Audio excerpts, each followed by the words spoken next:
Hey guys, how are we doing today? Super excited to be recording today. Every weekend, every time I do this, it's taking a bit getting used to. Um, but yeah, I think today I wanted to. I've been there's an interesting thing I've been thinking in my head um, about how we learn and deal with mistakes. Um, and I think there are two thoughts that are in my head at the moment is one is, are we comfortable making mistakes? Are you comfortable not getting things right? Or have we, especially as adults, already automatically told ourselves that we are not allowed to get things wrong? It's so weird because a lot of the time we actually beat ourselves when we get things wrong, when things don't play out the way we want them to. Um, and sometimes we don't even start projects or initiatives or plans because we are afraid and worried about getting things wrong. And it also seems like the system or society in general punishes you when things go wrong, right? And so people are by default almost always trying to hide when things are not working, and everybody want to project that everything is great. Again, if you look at social media today, it is 100%. Most times, people reflecting that they are doing really great. Their lives are super amazing. Which again, if that is all you consume and all you see, you might almost even become the individual that gets depressed because you're wondering, oh, everybody's life looks seem very easy and successful. Why is mine not working out the same way? You know, everybody has already achieved this. This person has already done this. Why haven't I? Something must be wrong with me. You know, um, and then the other interesting part of that, which again got me thinking a lot as well, is, are we more inclined generally to um, make our own mistakes and learn from them, or possibly even learn from people that have already gone through it? Again, a lot of people talk about, oh, learning and getting advice from people that have experienced things to help them navigate and avoid those issues. But time and time again, it seems like there are certain mistakes that you actually have to experience, you actually have to face yourself. And they're like, okay, now I get it. Now it makes sense. Um, no matter how those experiences or those situations are described or explained and say, hey, you know what, this is going to be costly or avoid this. For a lot of people, hopefully they listen and they use that to kind of course correct. But for most people, it's only when they've actually gone and made those mistakes that they realize, okay, now I get it. Now I see why. Now I understand why I was being advised or being guided to avoid the situation. And I think one of the biggest prayers I usually pray for myself is that again the mistakes that becomes the ones that where you are like, oh, you dived head first into it, are the mistakes where you can recover from. Yeah, they're not necessarily like life altering mistakes that changes your life in or in dimensions that you would not actually would have wanted or assumed or preferred. But I think for me, that's like the biggest two things that I was just thinking about. I had a very interesting conversation with someone this morning, and it was around two things. One was that a lot of us are afraid of making mistakes, whether we say it out loud or not, but unintentionally, fear drives how we think and approach a lot of things in life, whether it is from work. We are in jobs because we are afraid of how would we survive without earning that salary. Right? We are in relationships because of other types of fear. Um, there is a lot of fear that is unintentionally. driving us in certain ways. And I think the first thing is just real taking a stock of what are the fears that I harbor, um, and how much control have I given into that fear to then shape me in ways that probably I wouldn't have even wanted. And be very open and honest to yourself, not for anybody, not for anyone else, but for yourself. Like, how is fear shaping me in ways that I have probably not taken a clear stock of?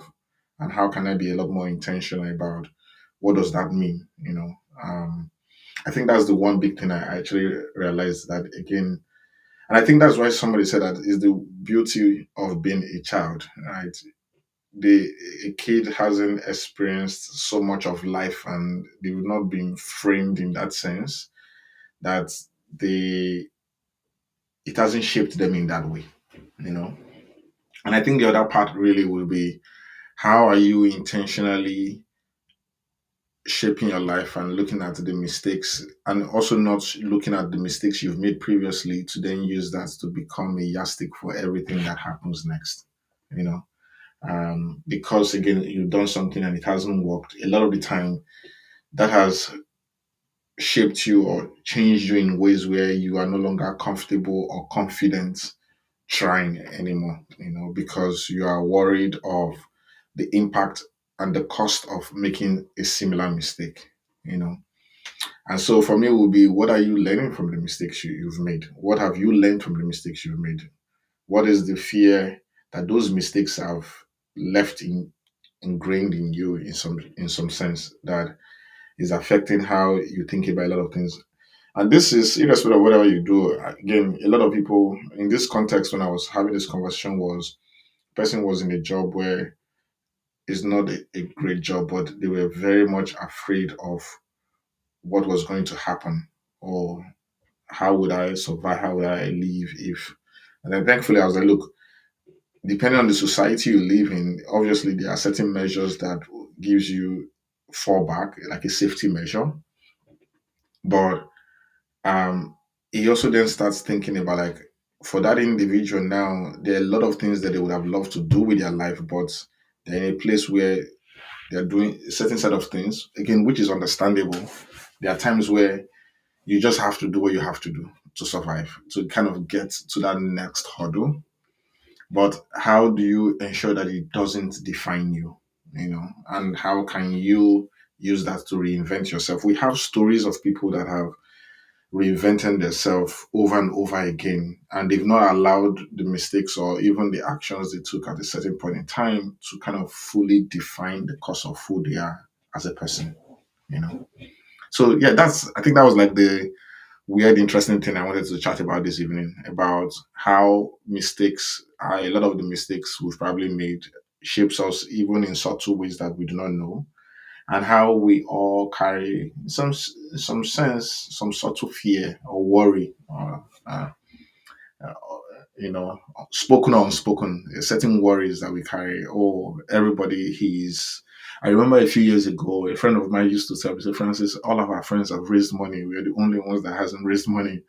And I was like, well, I wasn't really bothered about that. My last company ended up raising quite a lot of money. This new company has raised some amount of money as well, but again, what I've learned in that journey is just keeping your head down because whatever picture or whatever you think that, oh, if that whatever that thing that you're worrying about and you're feeling that that is what will bring fulfillment in your life, most of the time it doesn't really do it, you know. And there's a very interesting song I think I heard a musician sang recently where he said, that his wish for everyone is to become rich and successful. And then they realize that, yes, it's great to be rich and successful, but that still doesn't satisfy, us as human. There's that always need for more, you know. And if you think that it's almost like the same thing when we think of even like devices or electronics, right? Everyone is probably raving up about like the new iPhone or the new device. It comes out, they're like, oh, if I just get that device, I'll feel so excited. And then you get it, you're excited for a couple of days. 3 days later, you've moved on, you know. I remember when I wanted to change my car, I literally started seeing that car everywhere in the city. I was driving past and I'm like, okay, it's like everybody suddenly had the car in town. And then eventually you had the car, yay, you are super excited, yeah, yeah. And then 2 weeks, 3 weeks later, it's just something else you have. And then there's something else, and then there's something else, and then there's something else. Um, anyway, where I was going with all of this is that one, do not let your mistakes define you. Be conscious of how those mistakes and the fear that, or the worry, if not necessarily fear, that you harbor about certain things in life, and take clear stock of what are the things you are worrying about, you know, and why are you worried about that? Right? Is it, again, for me, one of the biggest thing I always ask is why? Why is always is a very interesting question because it helps you get a lot more deeper into the context, right, of any question or situation. So why are you worried about that situation? Why does that bother you? Why does it worry you? Why does it give you sleepless night? What are the things keeping you up late at night? And why does it bother you? And maybe in doing that, you might figure out something you need to do, um, you need to change that will help you make that worry go away. But yeah, for me, is life is there's a beauty in life where it is about being comfortable exploring. And I think that's the biggest thing. Like it's like that childlike wonder where you are able to you see a child, he falls down, they stand up again, they fall down, and then because they fell down 2 or 3 times doesn't they don't say, oh, you know what, it doesn't there's no more point for me to stand up, and then I'm going to go at it and go at it and go at it and go at it until it eventually clicks. And it takes quite a lot. It takes a lot of resilience to build that up. But again, for me, I think that's the biggest thing. I think as adults, we don't want to lose. A lot of us lose that because of how what we experience in society, where like, oh no, they, we are now within a box where you are worried or afraid of everything else because if anything changes from that, it seems like your world is broken. But I think that was the most interesting thing is knowing that look, if you've achieved all of this, if all of it went away, you can still bring it back. It is innately in you. All of the success, all of the growth to this point, you've achieved it by yourself, by the people around you, by grace, by luck, and that you can recreate all of that. And so, um, there was a time where I used to have a very interesting relationship with money, where it's like, oh, money, money, and now, man, right? Yeah, it's great. Obviously, when you have a bit of money, but I think the most interesting thing, like the person was saying, you get to that point where it doesn't matter as much as you think it should. Obviously, like I said, it's only when you've obviously been able to cover the basics, and then you then realize that there's a lot more to think and appreciate in terms of how you view life. So those are my passing thoughts for today. Assess why you worry, assess the things you worry about, assess the things, how the mistakes and fear has shaped you in certain ways. Again, and this is in everything in your relationship. People are in relationship because they are afraid of what they would look like.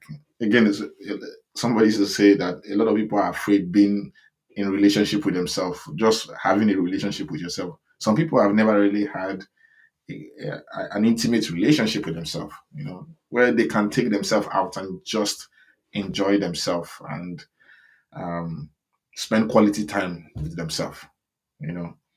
And it could be worry or fear that is related to academics, that is related to your job, that's related to your business, that's related, it could be anything, but what are the things that are keeping you up at night? Why do they really bother you?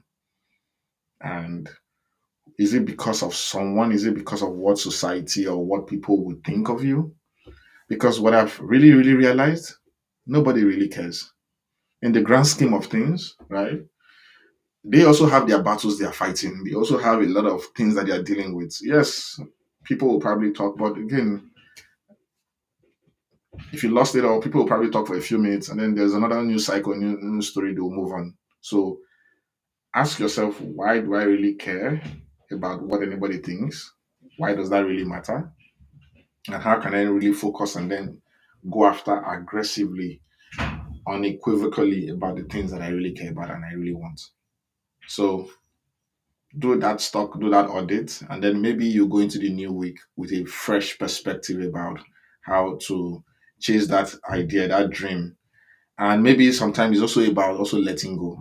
And is looking at things that have run their course, relationships that have run their course, jobs that have run their course, businesses that have run their course, and saying it's time to let go and let go of the fear and the worry, and then plot a new path. Um, Again, I think I read something somewhere that the when the best time when something is wrong, if you're on a train that is in the wrong direction, the first thing you want to do is get off the train, you know, and then figure out what the next step looks like. So yeah, that's my passing thoughts for today. Uh, Thank you, thank you. This really warms my heart. So yeah, again, join me next weekend. I'm usually here every every Saturday, just sharing a couple of things that I'm thinking about. Um, yeah, hope you have an amazing day, and go forth and do great things. Just guys.